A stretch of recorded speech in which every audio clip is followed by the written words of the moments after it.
오늘은 요한복음 16장 29절부터 33절까지의 말씀을 함께 나눠보겠습니다. 요한복음 16장 29절부터 33절까지의 말씀을 제가 봉독해 드리겠습니다. 제자들이 말하되 지금은 밝히 말씀하시고 아무 비유로도 하지 아니하시니 우리가 지금에야 주께서 모든 것을 아시고 또 사람의 물음을 기다리시지 않는 줄 아나이다.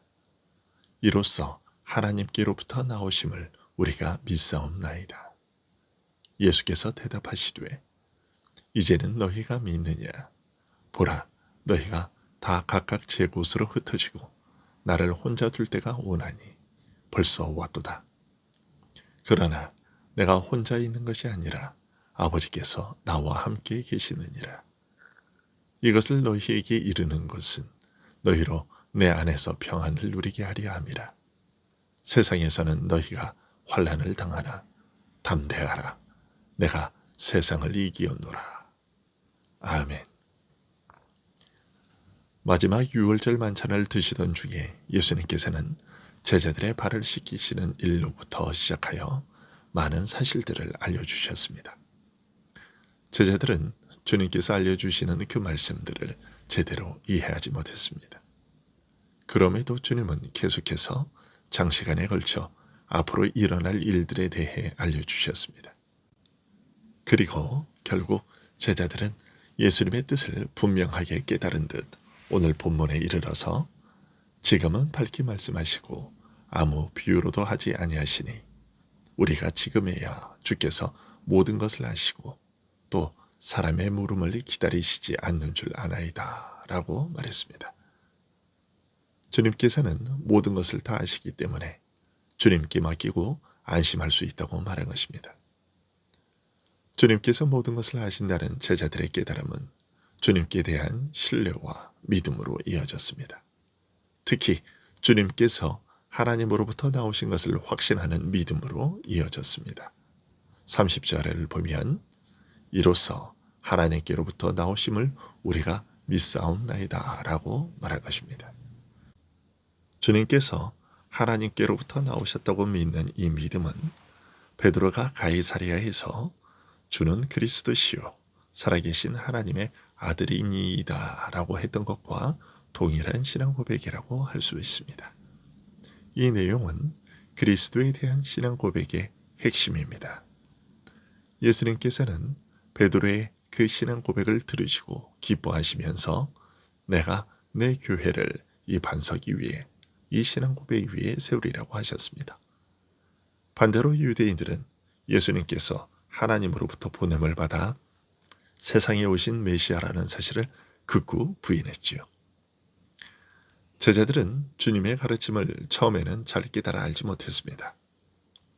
그런데도 주님께서 계속해서 차근차근 알려주시자 결국은 깨닫게 되었고 그 깨달음은 주님께 대한 가장 핵심적인 사실을 믿는다는 고백에까지 이르게 된 것입니다. 그러나 제자들이 고백한 그 내용은 새로운 것이 아니었고 이전에 가이사랴에서 베드로가 했던 고백과 동일한 것이었습니다. 이런 사실을 통해서 우리가 알게 되는 부가적인 사실은 신앙의 연륜이 더해감에 따라 믿는 자의 믿음이 자라고 성숙해진다는 것이 어떤 것인가 하는 사실입니다. 즉 오래 배우고 많은 것을 새로 경험하면서 자라 성숙하게 되지만 그렇다고 해서 이전과 다른 믿음으로 바뀌는 것이 아니라 이전에 믿었던 그 믿음이 더욱 깊고 풍성해지며 확실하고 견고해지는 것이라는 사실입니다.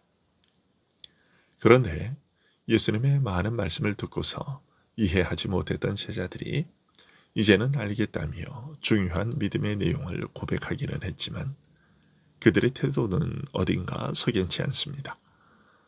이제까지의 모습을 보건대 오늘 본문에서 제자들이 한 이 대답은 이제 이쯤에서 그치지 않은 듯한 태도로 보입니다. 더 깊이 확실하게 알고자 하기보다는 주께서 겪으실 일들에 대해서는 이 정도에서 덮자는 느낌을 받는다는 것입니다. 자신들의 무지와 부족을 더 깊이 들추어내는 것을 힘들어하는 마음을 감지하게 되는 겁니다. 예수님께서는 이런 제자들의 마음을 꿰뚫어 보신 듯 이렇게 말씀하십니다. 이제는 너희가 믿느냐? 보라, 너희가 다 각각 제 곳으로 흩어지고 나를 혼자 둘 때가 오나니 벌써 왔도다. 그러나 내가 혼자 있는 것이 아니라 아버지께서 나와 함께 계시느니라. 제자들은 이제는 알겠다고 대답했지만 예수님께서 보시기에 제자들은 아직 분명한 깨달음과 견고한 어떤 시험에도 흔들리지 않을 그런 믿음에 이르지는 못했습니다. 그래서 반문하시기를 이제는 너희가 믿느냐라고 하신 것이고 그 후에 이제 곧 천지의 역사를 근본적으로 바꾸어 놓을 그 중대한 일들이 일어날 때에 너희는 각기 흩어져 제 곳으로 갈 것이며 나를 홀로 버려둘 것이라고 하셨습니다. 제자들이 주님을 따를 수 있기 위해서는 일어나야 할 일들이 아직 남아 있었고 아직 그때는 되지 않았습니다. 그들은 무언가를 깨닫고 자신감에 넘쳤지만 아직은 주님께서 가시는 곳에 함께 갈 준비가 되어 있지는 못했던 것이죠.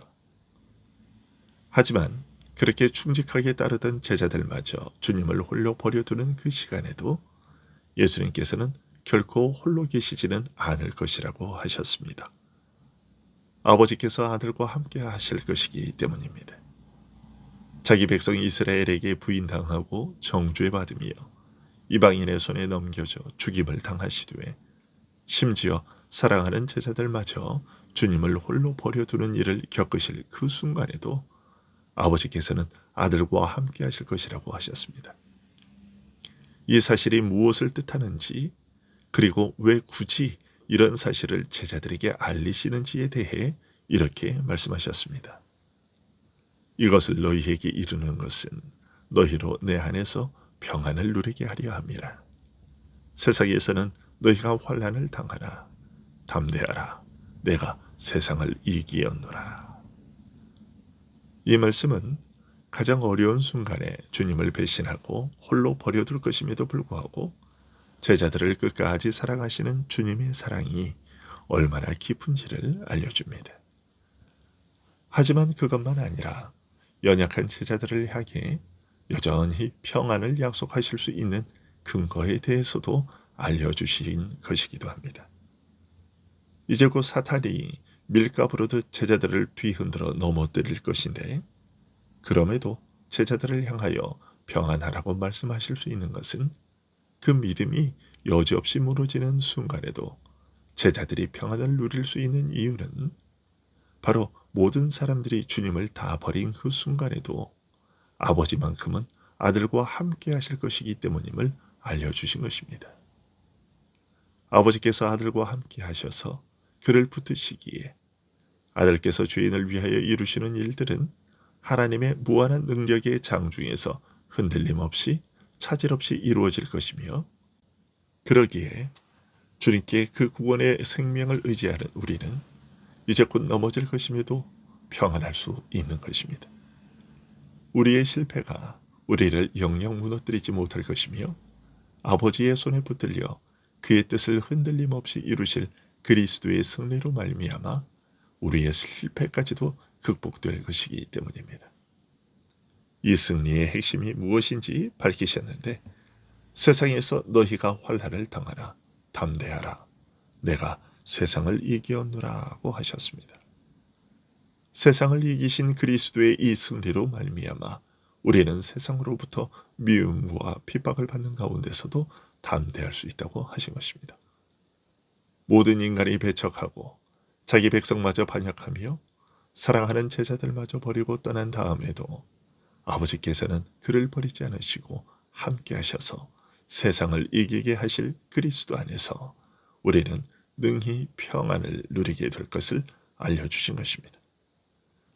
아버지께서 아들과 함께 하시며 이루실 그 일들이 죽음과 부활과 승천과 성령의 오심이 세상의 핍박과 위협 속에서도 평안을 누릴 수 있는 근거가 되는 것입니다.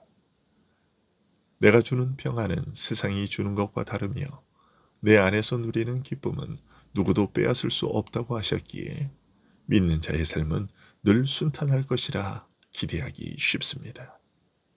하지만 예수님께서 약속하시는 평안과 기쁨은 아무 어려움이 없는 무사안일한 평안이 아닙니다. 오히려 세상에서 환난을 받는 가운데서 누리는 평안입니다. 온 세상으로부터 미움과 핍박을 받는 가운데서도 누릴 수 있는 평안이며 누구라도 그 앞에서는 좌절하고 절망하며 슬퍼할 수밖에 없는 그런 핍박과 어려움조차 빼앗을 수 없는 그런 기쁨입니다. 그래서 주님께서 우리에게 세상에서 너희가 환난을 당하나 담대하라고 하신 것입니다. 왜냐하면 주님께서 세상 끝날까지 우리와 함께 하실 것이기 때문입니다. 기도하겠습니다.